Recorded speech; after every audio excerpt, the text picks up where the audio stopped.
bonus, irrespective of the performance of the organisation as a whole, or for that matter, its ownership.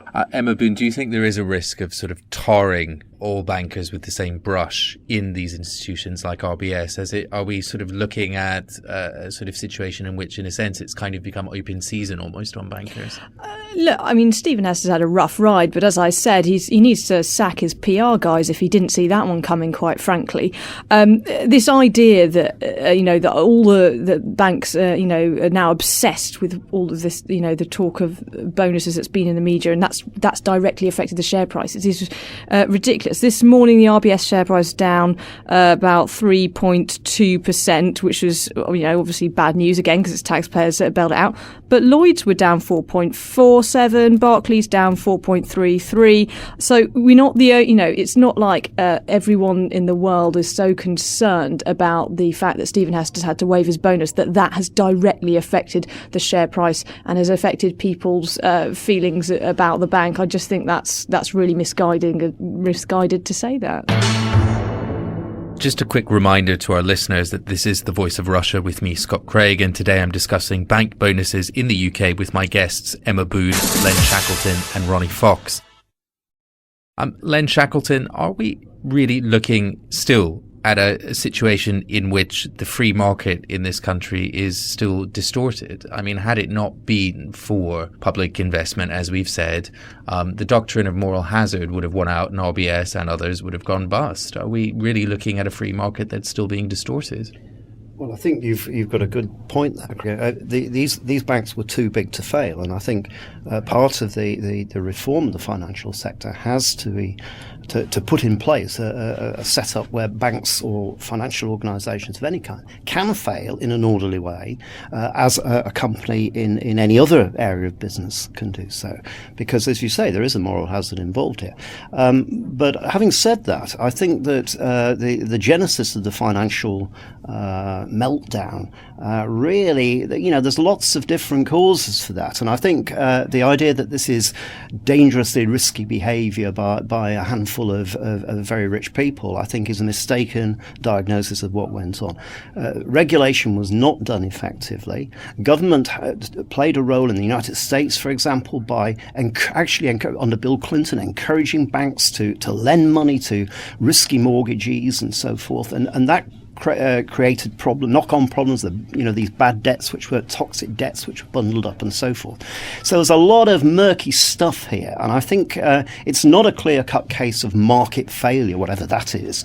It's a melange of markets not reading things properly, governments messing things about, inadequate regulation and so forth.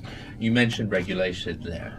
You said inadequate regulation. Are the regulations that exist now adequate, fit for purpose, or is it simply that they were not really followed properly? Well, it certainly wasn't a case of under-regulation in the banking sector. The FSA and so forth produced huge, great documents running into thousands of pages where you had to tick things and you had to do this and you had to do that, and it clearly didn't work in that sense.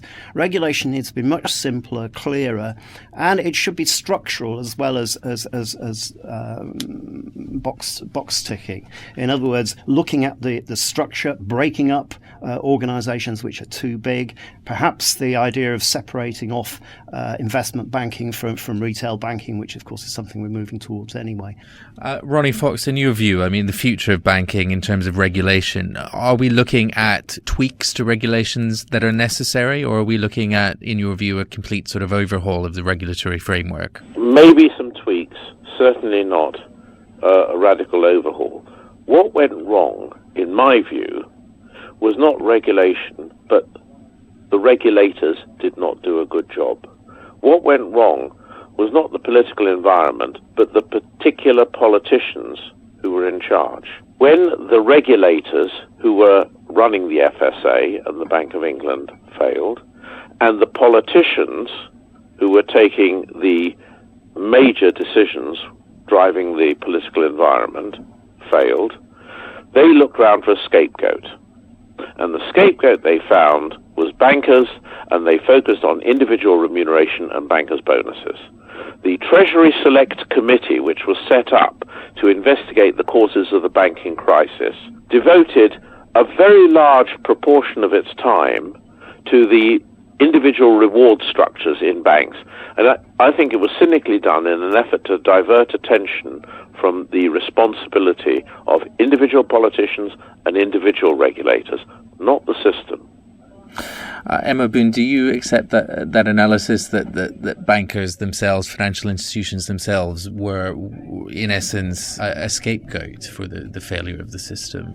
Well, I think that Len's right when he said it certainly wasn't due to under-regulation. The financial regulations in the UK run into thousands and thousands of pages and are hugely complicated. And perhaps the reason why there's been such a focus on bankers' bonuses coming out of this and on remuneration for senior bankers and a sort of inherent link to the risks they took is because it's something that I think the public can very easily understand, whereas a lot of the other things that were going on in the run-up to the sort of financial collapses and in the run-up to sort of the major sort of peak of the crisis were things that were involving hugely complicated financial structures that most people, the man on the street, can't understand that. He can't identify with that. But the message that you can get across to the public is, look, this guy's the big bad wolf, and that's a very easy thing to do. And, perhaps it's right to say that Stephen Hester's been on the receiving end of that a bit this week. But again, it comes back to that fundamental point that the RBS is still living off taxpayers' money. So when it comes to the rest of the bankers, I think that has sort of, that feeling of being able to easily point the finger and easily blame someone and put it all down to rewards and to pay. It's right to say that's probably why that's happened. And incidentally, I mean, many of the financial vehicles and instruments you're talking about that weren't widely understood by the general public weren't actually widely understood by the financial professionals who were designed to sell them either. Just a quick reminder to our listeners that this is The Voice of Russia with me, Scott Craig. Today I'm discussing bank bonuses in the UK with my guests Emma Boon, Len Shackleton and Ronnie Fox. Len Shackleton, just looking forward, how do we get these banks really off of the public books and back into a situation of private ownership? And how important is it, in your view, that takes place sooner rather than later? I think the sooner the better, though having said that, not at any price. And this row has damaged all the banks. And, one of the fears I have about this is sending out a message that, this is a country where governments interfere in what's going on and they don't keep their promises and so forth. And that's a very dangerous situation to get into for a country which depends to a considerable degree international movements of capital and people investing in this country and the financial sector generally. And financial services are responsible for about anywhere between 8.5% and 10% of GDP in this country as well.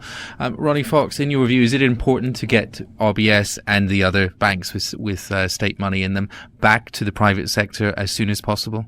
It's desirable, but it's not realistic to hope that will happen in the short term.